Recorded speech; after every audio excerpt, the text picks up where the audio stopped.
কানাডায় নতুন প্রধানমন্ত্রী ক্ষমতার চেয়ারে বসার কিছুদিনের মধ্যেই সিদ্ধান্ত নিলেন নতুন নির্বাচনের।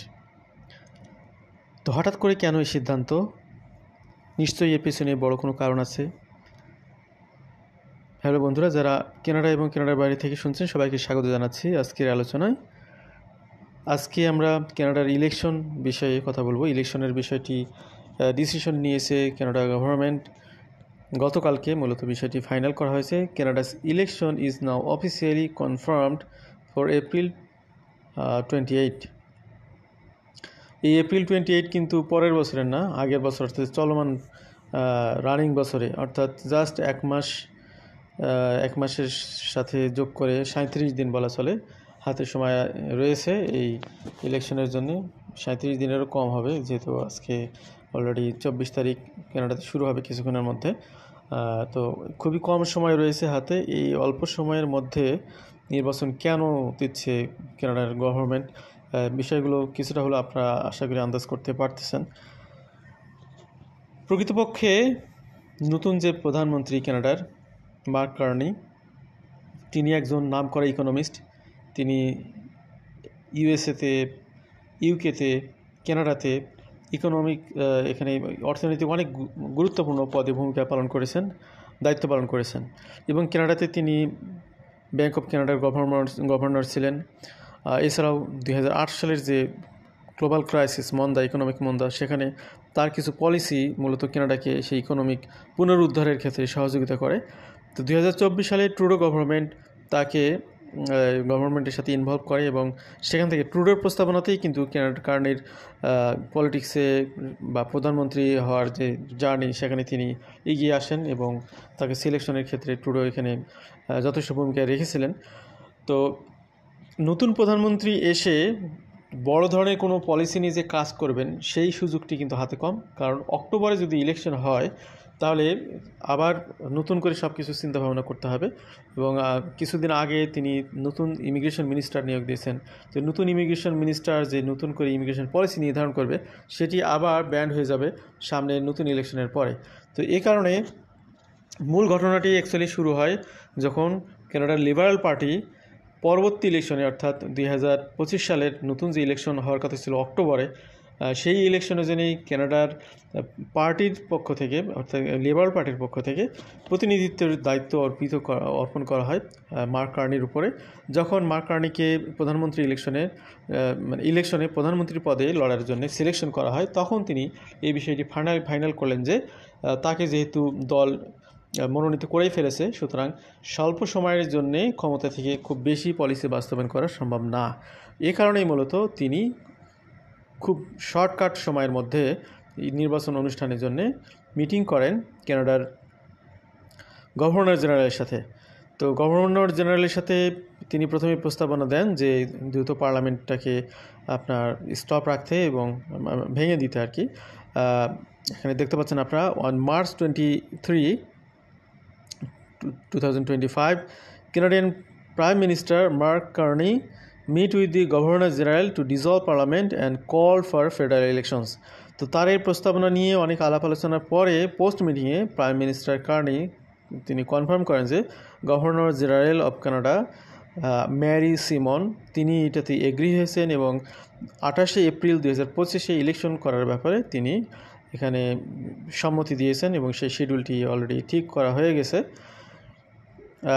Setting the stage for a high-stakes snaps election that has surprised both voters and opposition parties. তো এই সিদ্ধান্তটি যখন আসে তখন এটা যারা শুনতেছেন হয়তো প্রথমবারের মতো অনেকেই শুনবেন, কানাডিয়ানরা বা কানাডার বাইরে থেকে যারা আছেন। তো এটি আপনাদেরকেও নিশ্চয়ই অবাক করবে। আমাদেরকে অনেকে নক দিচ্ছিলেন যে ইলেকশন কবে হবে, তো তাদের জন্য এটা একটা সারপ্রাইজিং নিউজ, সবার জন্যই সারপ্রাইজিং নিউজ। বিশেষ করে অপোজিশন পার্টি তারা আসলে বিষয়ে অনেকটা অপ্রস্তুত ছিল যে এই ধরনের একটা ঘটনা ঘটবে।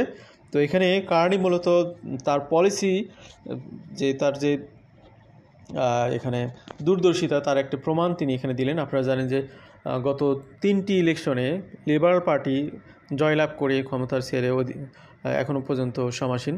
তো সেক্ষেত্রে সবাই ধারণা করে নিয়েছে যে নতুন বছরে নতুন দল ক্ষমতায় আসবে। সেই জায়গাতে যখন ট্রুডো গভর্নমেন্টের একদম শেষ মুহূর্তে এসে প্রধানমন্ত্রী ট্রুডো ক্ষমতা ছেড়ে দিলেন এবং মার্ক কার্নির মতো একজন ইকোনমিস্ট ব্যক্তিকে এখানে নির্বাচিত করা হলো কানাডার ইকোনমিকে পুনরুদ্ধারের জন্যে। তার বিষয়ে যখন পুরো কানাডাবাসী একটি গ্রিন সিগন্যাল দিচ্ছিলেন, সেই সময় এসে মূলত কার্নি এই চালটা কিন্তু চেলে দিলেন।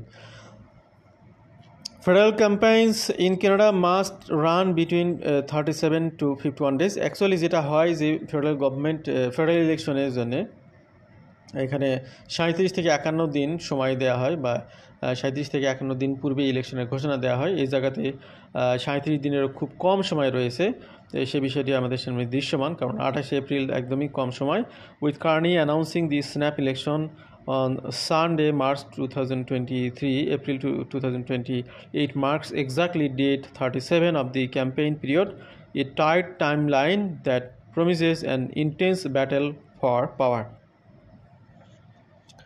This unexpected move shatters the anticipated October 20, 2025 deadline for the election date, thrusting Canada into a whirlwind and speculation, strategy and division, with Carney leading the Liberal Party facing up against Pierre Poilievre, Conservative, and Jagmeet Singh, NDP, and the Greens as potential spoilers. The April 28 election could redefine Canada's future. Let's delve into the reason behind Carney's decision, the implications for Canadians, and the potential impact on the snap election. The snap election bombshell, a bold move by Carney. তো যে বিষয়টি বলা হচ্ছিল যে এই ডিসিশনগুলোতে কিন্তু conservative party, NDP, তারা সবাই কিন্তু অবাক হয়ে গেছে এবং তাদের প্রস্তুতি ছিল না এভাবে যে তার এত দ্রুত নির্বাচনের চ্যালেঞ্জগুলো তাদেরকে ফেস করতে হবে। তো এখন কার্নির বিষয়টি যেহেতু কানাডাতে তুঙ্গে এবং কার্নি দায়িত্ব নেওয়ার পর থেকে কিন্তু স্ট্যাটিস্টিক্যাল তথ্য অনুযায়ী দেখা গেছে লিবারেল পার্টির জনসমর্থন যেখানে ফলের দিকে ছিল সেটা এখন আবার আপরাইজিংয়ের উপর দিকে রয়েছে, এবং কনজারভেটিভ পার্টির যে জনসমর্থন সেটি কিন্তু কমতেছিল। এবং আপনারা জানেন যে কানাডা হচ্ছে ল্যান্ড অফ ইমিগ্র্যান্ট বা ল্যান্ড অফ ইমিগ্রেশন। তো সেখানে ইমিগ্র্যান্ট ভোটারদের একটা বড় সংখ্যা আছে যারা ট্রুডোকে ইলেক্টেড করেছিল আগের ইলেকশনগুলোতে। সেক্ষেত্রে ট্রুডো যখন তার জনপ্রিয়তা হারিয়ে বসে বিভিন্ন কারণে, বিশেষ করে এখানে আকাশচুম্বী রেন্টাল খরচ, এরপর দ্রব্যমূল্যের ঊর্ধ্বগতি প্রভৃতি কারণে, তখন লিবারেল পার্টির জনপ্রিয়তা একদমই কমতেছিল। সেই জায়গাতে অর্থনৈতিক পুনরুদ্ধারকারী হিসেবে মার্ক কার্নিকে চয়েস করার পরে তার পলিসিগুলো এখন পর্যন্ত দৃশ্যমান হয়নি। মূলত তার পলিসিগুলোকে পরিপূর্ণভাবে কার্যকরের উদ্দেশ্যেই এখানে তিনি উদ্যোগ নিলেন, যাতে করে এখানে যদি তিনি দায়িত্ব গ্রহণ নতুন করে নিতে পারেন তাহলে তিনি দীর্ঘমেয়াদে কানাডার ইকোনমিক পুনরুদ্ধার এবং ইমিগ্রেশন বিষয়ের যে পরিকল্পনা, তিনি একটি মডারেট পরিকল্পনা নেবেন, যেটা আমরা বুঝতে পেরেছি। তিনি ট্রুডোর মতো অতটা লিবারেল অতটা ছাড়ও দিবেন না। আবার কনজারভেটিভ পার্টি পিয়েরে পলিভেরি তিনি ক্ষমতায় আসলে অনেক হুমকি ধামকি দিয়েছেন যে অনেক ধরনের কাটছাট করবেন, তো এতটা রেস্ট্রিক্টেড বা কনজারভেটিভ হবেন না। তো এখানে থেকে মডারেট ব্যক্তি হিসেবে তার যে জনপ্রিয়তা, নিশ্চয়ই তিনি এখানে ভোটে উইন করার ব্যাপারে তার যথেষ্ট পসিবিলিটি রয়েছে, এবং হয়তো আমাদের যারা শ্রোতামণ্ডলী তারাও সেটাই চাবেন। Mark Carney's decision on dissolve Parliament on March 23 was not entirely unexpected. Rumors had been bubbling in Ottawa's political circles for weeks. মূলত এক সপ্তাহ আগে থেকে এই ধরনের একটা গুঞ্জন ছিল, সেটি মূলত কার্যকরী হলো। By meeting the Governor General and securing an April 28 election date, Carney has leveraged Canada's parliamentary flexibility to his advantage. মূলত এই সুযোগটাকে পরিপূর্ণভাবে কাজে লাগাতে তার যে জনপ্রিয়তা, তার এতদিন যে তাকে নিয়ে অনেক গল্প হয়েছে কানাডাতে, সেই গল্পের নায়ক হিসেবে তিনি সেটিকে উইন করতে চান। কারণ 5-6 মাসে খুব বেশি কিছু করা সম্ভব না। অক্টোবরে ইলেকশন হলে তার এখন যিনি যে পলিসিগুলো নিতেন সেগুলো আসলে ধপে টিকতো না। Unlike the fixed date tradition, snap election allow prime minister to seize strategic moments, and Carney appears to be doing just that. Under Canada's election law, the 37 to 51 day campaign window ensures parties have enough time to rally voters, but Carney's choice of the minimum 37 days signals urgency. Political insiders suggest he's banking on his current economic narrative, a fragile recovery from inflation and housing woes to lack of lack in mandate before. Opposition force, particularly Poliveri conservatives, can mount stronger challenges. তো conservative party এবং NDP উভয়ের জন্য এটা অনেক বড় একটি challenge হয়ে যাবে. This is a calculated risk, says Dr. Laura, a political scientist at Western University. Carney is betting that a short, sharp campaign keep his opponents off balance. তো আমাদের সাথে যারা আছেন তারাও বুঝতে পারতেছেন বিষয়গুলো. হঠাৎ করে এই ধরনের একটা ডিসিশন চলে আসলে তখন কিন্তু আসলে তড়িঘড়ি করে সবাই যে নিজেদেরকে প্রস্তুত করবেন, যুদ্ধ প্রস্তুতিটা এত সহজ হবে না, নির্বাচনী যুদ্ধটা. Political insider suggest he is banking on his current economic narrative. This is calculated risk, এটা আমরা দেখেছি already. But why April 28, the Monday election aligns with legal norms and 37-day sprint could amplify the Liberals' momentum while limiting the Conservatives' ability to regroup. It's a high-wire act and one that already generating buzz online and on the streets. তো আমরা আলোচনা দীর্ঘায়িত করব না, just এতটুকুই বোঝা যাচ্ছে যে তড়িঘড়ি বা হঠাৎ করে সিদ্ধান্ত নিয়ে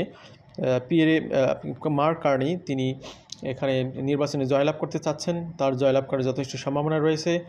যারা ইমিগ্রেশন প্ল্যান করতেছেন, বিশেষ করে ইমিগ্রেন্ট হিসেবে কানাডাতে আসতে চান বা এখানে পার্মানেন্ট রেসিডেন্টে কনভার্ট হতে চান, তাদের সবার জন্যই এটাই প্রত্যাশা থাকবে যে মার্ক কার্নি যাতে আবার লিবারাল পার্টির হয়ে এখানে প্রধানমন্ত্রী হিসেবে কানাডাতে ক্ষমতা ছেড়ে বসতে পারেন. তাহলে কানাডার ইকোনমিক ব্যালেন্সটা টিকে থাকবে, এটি অনেক বেশি সংকুচিত হবে না. এটা কানাডার স্বার্থেই দরকার. কিছুদিন আগে আমরা দেখাইছি আপনাদেরকে একটা স্ট্যাটিস্টিক্যাল তথ্যে যে কানাডার বার্থ রেট হচ্ছে 0.20%. সুতরাং বায়োলজিক্যালি যে আপনার আউটপুট বা বায়োলজিক্যালি যে এখানে আপনার ম্যান পাওয়ারের পপুলেশন ইনক্রিমেন্ট, সেটির উপর নির্ভর করলে ইন দ্য লং রানে কানাডার এক্সিস্টেন্স থাকবে না. সুতরাং ইমিগ্র্যান্টদেরকে আনতেই হবে তাদের. সেক্ষেত্রে সেটা যাতে ওভার বার্ডেন না হয় বা বার্ডেন না হয়, আবার সেটা যাতে ডিফিসিটও না থাকে, এই ধরনের একটি মডারেট পলিসি নেওয়ার ক্ষেত্রে মার্ক কার্নি একটা গুরুত্বপূর্ণ ভূমিকা রাখবে বলে এটাই আমরা প্রত্যাশা করি. আমাদের সাথে যারা ছিলেন আবার ধন্যবাদ. ভালো থাকবেন সবাই. আল্লাহ হাফিজ. আসসালামু আলাইকুম.